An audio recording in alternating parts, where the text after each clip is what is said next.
Tunapozungumzia Misri kwa wana wa Israeli, tunazungumzia Misri kama sehemu ya mateso.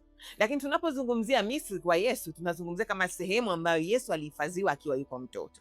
Tunapozungumzia Misri kwa Yusufu, tunazungumzia sehemu ambayo wao walijihifadhi na njaa na familia yao. Lakini tunapozungumzia Misri leo hii kwa Musa, tunazungumzia mateso ambayo waliyapitia wakiwa kwa Farao mbaya. Kwa kuna vitu vingine, sio kwa sababu wengine wamepitia wamefeli, haimaanishi na wewe utapitia utafeli. Kuna watu ambao unashindwa kufanya maamuzi, unashindwa kufanya kitu kwa sababu unaona mtu wa kwanza aliyefanya alifeli. Kama ni biashara alifeli, kama ni maisha yake ya kiroho kuna mahali alianguka, kama ni maisha yake ya kimwili kuna kitu ambacho hakukamilisha. Labda unaona kama ni ndoa, mbona ndoa nyingi zinasumbua? Kama ni watoto, mbona watoto wengi wanasumbua? Kwa hiyo unafanya maamuzi kulingana na experience za watu wengine, sio experience yako wewe na Mungu. Hiyo nayo ni mbaya sana. Watu wengi sana tunaingia kwenye kitu chochote au tunaingia kwenye biashara yoyote kwa experience za watu wengine. Tunaingia kwenye maisha yetu ya kiroho kwenye kumtafuta Mungu kwa experience ya watu wengine, lakini sio kile ambacho Mungu anakitaka tukifanye kati ya sisi na yeye. Na ndio maana muda mwingi tunashindwa kumsikia Bwana kwa sababu tunaingia na kanuni za watu wengine ambazo wamekuja nazo. Kwa hiyo sisi tunapita nazo hizo badala ya kumwambia Mungu, nataka nikusikie, hebu jifunue kwangu, ni namna gani ambavyo mimi naweza nikakusikia, au mimi naweza nikakuona, au mimi naweza nikakufahamu. Kwa hiyo nataka tu nikwambie siku leo, sio kwa sababu mabinti wengine wamefeli au mabinti wengine wamekwama basi na wewe utakwama, basi na wewe utafeli, kwa sababu wengi 99% wamefeli, umebaki wewe mwenye 1% unaona na wewe utafeli. Hapana.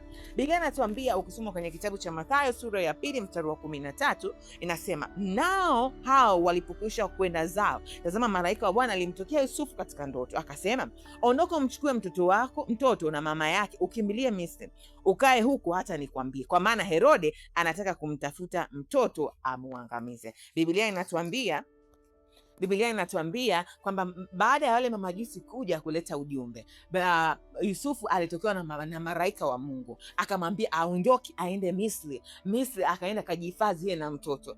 Kwa Mariam na Yusufu na Yesu, Misri haikuwa sehemu ya mateso kwao, ilikuwa ni sehemu ambayo wamejihifadhi, ni sehemu ambayo Mungu amewatumia wao kuwalinda, ni sehemu ambayo Mungu ametumia wao kuwatunza na kuwahifadhi. Lakini tukirudi nyuma, Misri ambayo walikuwa wanaishi wakina Musa ilikuwa ni Misri ya mateso, ni Misri inayoumiza, Misri yenye uchungu, Misri yenye vitu mbalimbali. Kwa hiyo watu wengi sana leo hii tunashindwa kufanya vitu kutokana na experience za watu za nyuma. Hata pale Mungu anapokuwa ametuita au anapotaka kufanya jambo, huwa hatuendi na Mungu, tunaenda na experience ya watu wengine. Na ndio maana kila tunapokuwa tunatembea hatuwezi kusikia sauti ya Mungu, hatuwezi kusikia vile Mungu anazungumza. Tunachosikia ni sauti ya mtu mwingine. Hata mimi niliwahi kujaribu, hata mimi niliwahi kufanya, hata mimi niliwahi kutenda, lakini sikuwahi kufanikiwa. Lakini hivi ndivyo ambavyo watu wengi tulivyo. Lakini kiuhalisia hautakiwi kuchukua experience ya mtu mwingine kuingia nayo kwenye mapatano yako kati yako wewe na Mungu, kwa sababu unachoenda kupatana nacho wewe na Mungu, haijalishi mazingira yakoje. Yeye ni Mungu ambaye hapingwi na mazingira, yeye ni Mungu ambaye hapingwi na majira, yeye ni Mungu ambaye hapingwi na vipindi wala hata na wakati.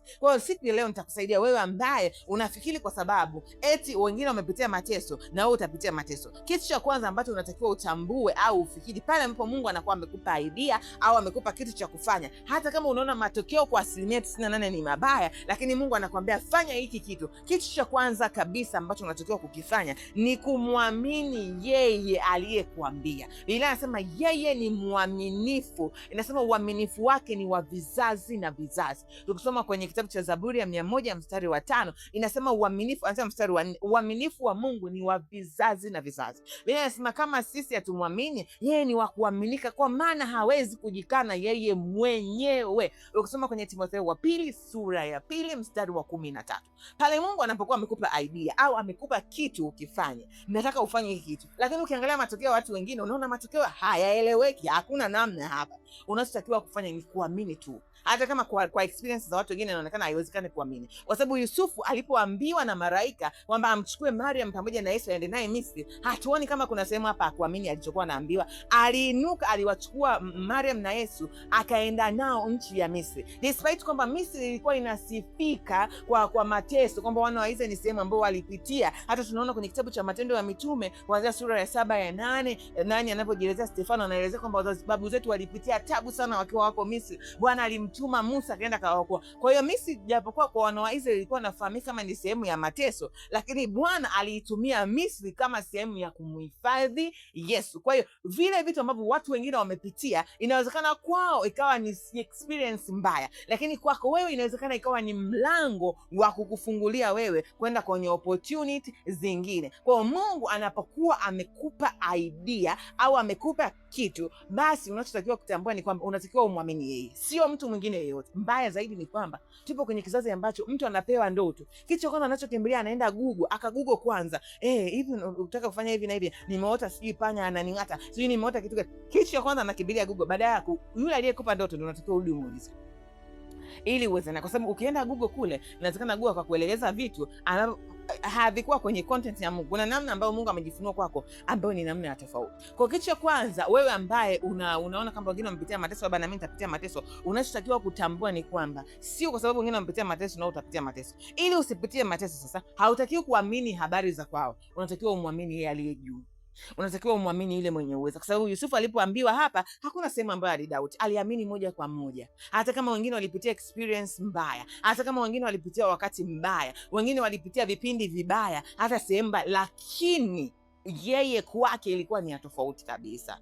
Yani yeye kwake ilikuwa ni unique kabisa. Mungu alitumia ile sehemu ambayo wengine wameshindwa, yeye akamfanya afanye nini? Ashinde. Kwa kuna watu wengine, mabinti wengine, hapa niseme kidogo kwa habari ya ndoa. Kuna mabinti wengine leo hii unaogopa kuolewa, unaogopa kuanzisha familia yako, kwa sababu unasema asilimia kubwa ya watu ambao kwenye ndoa wanalalamika, wanasema ndoa ni ngumu, ndoa ni mateso, ndoa ni kitu fulani, ndoa ni nini. Ni kweli, wanayosema ni kweli, wameyapitia. Lakini kama Mungu amekuita kwenye upande huo wa pili na kukuonesha na kukuthibitishia, imani yako inatakiwa ikae kwake na sio kwa vile ambavyo watu wengine wamepitia, kwa sababu hajasema kwamba mtapitia. Yesu akusema, alisema ulimwenguni mna dhiki nyingi. Dhiki nyingi inaweza ka include na hicho kitu kama hicho, lakini kitu cha kwanza ambacho unatakiwa kutambua ni kwamba yeye aliyekuambia ndio ambaye mnatakiwa mweke mapatano kwanza. Hizo experience za watu wengine, idea za watu wengine, hebu kwanza tuziweke kwanza kando, tuweke kwanza hapo kando, tuanze mimi na wewe Bwana, mimi ndo naingia. Lakini mbaya zaidi, watu wengi sana tukiwa tumepewa idea na Mungu,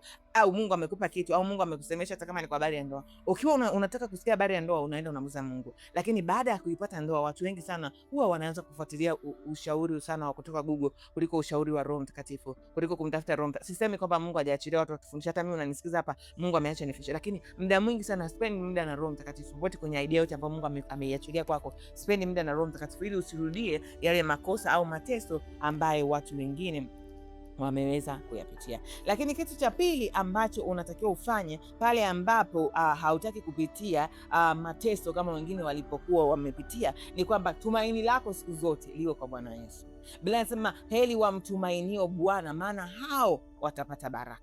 Na Biblia inasema wamtumainio Bwana ni kama mlima Sayuni, kusoma kwenye Zaburi 125 mstari wa kwanza. Pale Mungu anapokuambia kwamba nenda hii njia, hata kama wengi wamefeli, wengi wamepita huko wamekwama, wengi wamepita huko wameona kama ni kitu ambacho ni kigumu, lakini wewe Mungu amekwambia upite huko, hebu pita, tumaini lako likiwa kwa Bwana na usimtumainie mtu yeyote. Biblia inasema kwamba amtumainie mwanadamu amelaaniwa. Ukisoma kwenye kitabu cha Yeremia 17 mstari wa 5.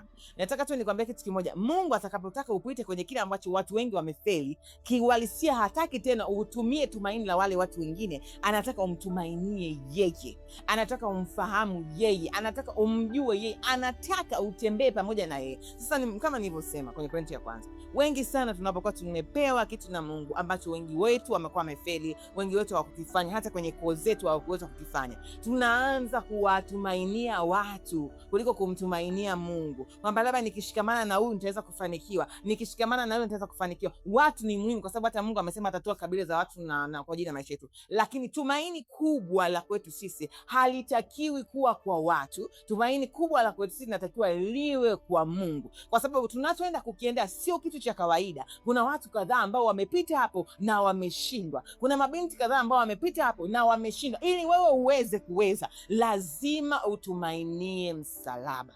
Yaani ukigeuka mbali na msalaba na kusema ngoja nichukue idea ya huyu niweke hapa, ngoja nichukue idea ya huyu niweke hapa, lazima utarudi na matokeo kama waliorudi na watu wengine. Utakuja kusema lakini mbona nilimsikia Mungu? Mbona nilimuona Mungu akisema na mimi? Kwa nini? Kwa sababu ulipokuwa unatembea kweli, ulipokuwa unataka kufunguliwa kweli kabisa, ulikuwa una kiu na hamu kabisa na Mungu, lakini baada ya kufunguliwa ukaanza kuchukua step za wale waliopita, ukizania kwamba unatakiwa utembee kule kwao. Hapana, yeye ndio anayetuongoza sisi, tunafuata hatua zake. Kwa hiyo mfuate hatua zake ili usije ukapitia kule ambako watu wengine wamepitia.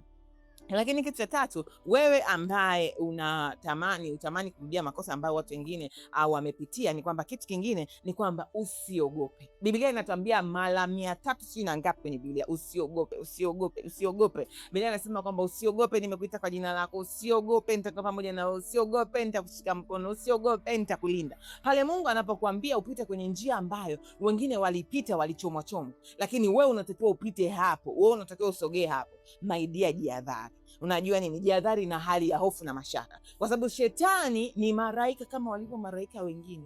Malaika hawafanyi kazi mpaka Mungu atakapowatuma au wewe utakapokubali watume. Unaelewa? Kwa sababu malaika sisi naagiza malaika wa Bwana katika safari yangu. Sasa shetani huwa kama ameona kuna kitu ambacho wengi wamefanya, aliwahi kuwaingizia hofu na mashaka, anaanza kukupitishia na wewe hofu na mashaka. Wewe utakapokubali ndipo unapompa mlango wa kuingia, kwa unamfungulia mlango, yeye anaingia, kwa sababu yeye hawezi kuingia bila kufungua mlango. Unamfungulia mlango naye anaingia, na wewe utarudi na matokeo ambayo walikuwa nayo wale watu wengine. Kwa unapokuwa umefanya maamuzi ukiwa uko na Bwana kwamba Mungu, mimi sitamani kupitia mateso ambayo watu wengine wanapitia, unachotakiwa kuwa nacho ni kwamba hutakiwi kuogopa hata hatua moja. Utakiwi kupata mashaka hata hatua moja. Unatakiwa utembee na Bwana, unatakiwa usiogope kila wakati. Ujue kabisa hii safari ninayoenda kweli ina giza, kweli haina nuru, kweli haina mwanga, lakini ninayeongozana naye wakati huu sio mtu wa kawaida. Yeye sio wa kawaida, mpaka amenikubali mimi niende, ina maana kwamba ananiamini. Tunaona kwamba Yusufu alipoambiwa na malaika kwamba nenda huko, alienda bila uoga wowote, akijua kwamba ndio katika historia kweli Misri inaonekana kama ni sehemu ambayo babu zao waliteswa, lakini hakuogopa kwa sababu alikuwa na uhakika katika yule aliyekuwa amemtuma, katika yule aliyekuwa amemwambia hata kumwamini. Kwa kitu ambacho natamani kumsha leo binti mwenzangu, hata kama wengine wote wamefeli, kama Mungu amekuchagua wewe ni wa kufaulu, basi wewe unaonekana ukawa ni funguo kwa watu wengine. Haya ndio mambo ambayo unatakiwa kufanya. Muamini yeye, umtumainie yeye, na usiogope kila wakati unapoona unakwama, unapoona umeshindwa. Amini, kumtumainia Mungu katika hilo. Na kwa kusema hivyo, Mungu akubariki sana, akutunze na kukuhifadhi. Ninakupenda sana, ninakutakia kila lililo jema. Mungu akukumbuke kwenye hicho alichoweka ndani ya moyo wako ambacho wengi wamefanya wameshindwa, lakini wewe ndio unatakiwa ufanye ili uweze. Mungu akutunze na kukuhifadhi. Amini.